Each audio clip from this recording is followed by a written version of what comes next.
కిరణముల ఉదయాత్మి గని అది పండిన తీయని పంట సూర్య మండలము పట్టి తినాలని రవి మరుపై క్షణము చీకటై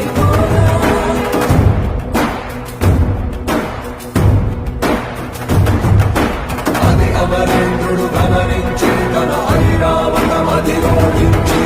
ఆంజనేయుని సమీపించి తన వజ్రాయుధమును విసరగా అది పవననందనుని హనుముని తాకా చిందిన రక్త బిందువే విద్యుద్వేగంతో ధరణి స్థలి వంద కడలిలో